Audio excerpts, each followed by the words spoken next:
The Great Train Robbery of 1963. It wasn't simply a robbery, was it? It was an event, really. So audacious, so well planned, that we're still talking about it over 60 years later. Absolutely. It captured the imagination of a nation, didn't it? It really did. And that's what we're diving into today. All the details, the planning, the execution, even the aftermath, and why it still fascinates us. It's a real-life caper. You've probably heard the basic story, I'd imagine. But today we're getting into those details, the things that make it so captivating.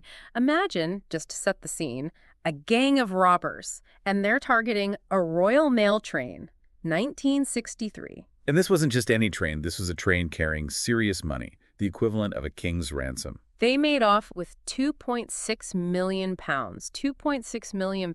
That was an incredible sum in 1963. Try 69 million in today's money. Staggering. It boggles the mind. Now, we know this wasn't some spur-of-the-moment crime of opportunity. The level of planning was extraordinary. It really was. They had help, inside information, most likely from the mysterious figure known only as the Ulsterman. Ah, yes, the Ulsterman. A shadowy figure never identified. To this day. But he's the one, most likely, who provided the gang with all the crucial details.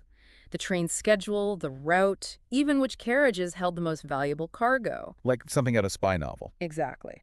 And armed with this intelligence, they were able to choose the perfect time and location to strike. August the 8th, 1963, at the Bridego Railway Bridge. Bridego Railway Bridge. Now that location, that's what I'm curious about. What made it so strategically important for their plan? Several reasons, really. For one thing, it was relatively isolated, minimized the risk of witnesses, but even more important, the layout of the railway signals at that specific location. Well, it allowed the gang to manipulate the signals, forcing the train to a halt exactly where they wanted it. So they weren't just relying on brute force then, they used their knowledge of the railway system to their advantage. Precisely. They tampered with the signals, covered a green light, rigged a red one with batteries. This level of technical know-how, the precision, it points to a carefully orchestrated plan executed with military precision. So the stage is set. Picture it. It's the middle of the night, 3 in the morning. This train, it's approaching the Bridego Railway Bridge, totally oblivious to what's about to happen. Like lambs to the slaughter. And then, bam, the gang leaps into action. They had to stop the train first. Of course, overpower the crew. And this is where it gets interesting. You might expect a chaotic scene.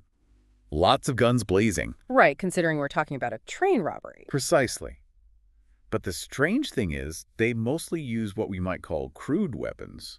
Clubs, iron bars, not many firearms. So they were deliberately trying to minimize force, to avoid casualties, maybe. It does suggest that, doesn't it? A certain moral code, perhaps? Or maybe they were just worried about harsher penalties. Whatever the reason, it's a fascinating detail. It adds a layer of complexity, that's for sure. Of course, there was one victim of violence that night. We can't forget that. Jack Mills, the train driver. Brutally attacked. Suffered terribly for it long after the robbery. A stark reminder that even in the most outlandish heist, there are real human consequences. Indeed. Now, let's talk about the efficiency of this operation. Think about it. They unloaded 125 sacks of money.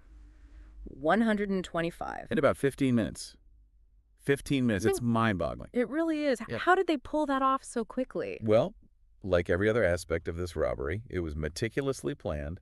They had vehicles waiting, a predetermined escape route, all leading to their hideout at Leatherslade Farm. Leatherslade Farm, that was their downfall in a way, wasn't it? Having a fixed hideout seems risky. It does, looking back. But remember, this was 1963. Forensic science wasn't what it is today. The police didn't have the same tools to track them down. Still, they weren't exactly careful, were they? I mean, they left clues. They did. They found the empty mail bags at the farm, of course. But the real clue, the one that helped crack the case, was a set of fingerprints. Fingerprints? Let me guess. On a gun? A crowbar? A Monopoly board. A Monopoly board? You're kidding. Nope. It's almost comical. Like they were rubbing it in the faces of the police. Exactly.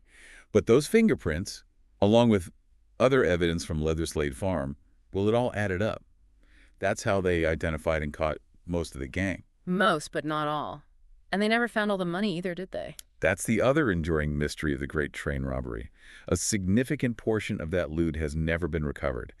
Vanished into thin air. Vanished. Millions of pounds just gone. It's incredible. It's the stuff of legend, isn't it? And for some of those robbers, the story didn't end with the arrest. We have to talk about Ronnie Biggs, right? The infamous escape. You can't talk about the Great Train Robbery without mentioning Biggs. Escaped from prison, lived as a fugitive for decades. Became a bit of a folk hero to some, didn't he? He did. Lived a pretty good life for a wanted criminal.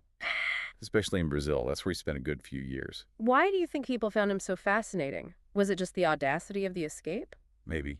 Partly. But Biggs, he was a charming rogue. You know what I mean? People like a bit of rebellion, someone who thumbs their nose at authority. Even though, let's not forget, his crime had victims. Absolutely. Yeah. But for a lot of people, it was more about the myth, the legend. And Biggs escaping, staying on the run, it just kept the story alive, fueled the fascination. It's true. It's like something out of a movie. In fact, this whole story has inspired books, films, even songs.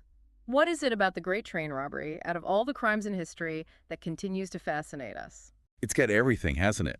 The meticulous planning, the daring execution, a cast of colorful characters. It's a classic heist story, larger than life.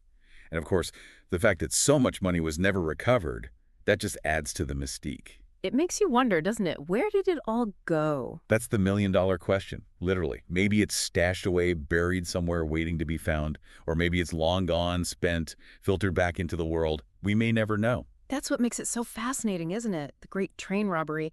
It's more than just a crime, though. It's a cultural moment.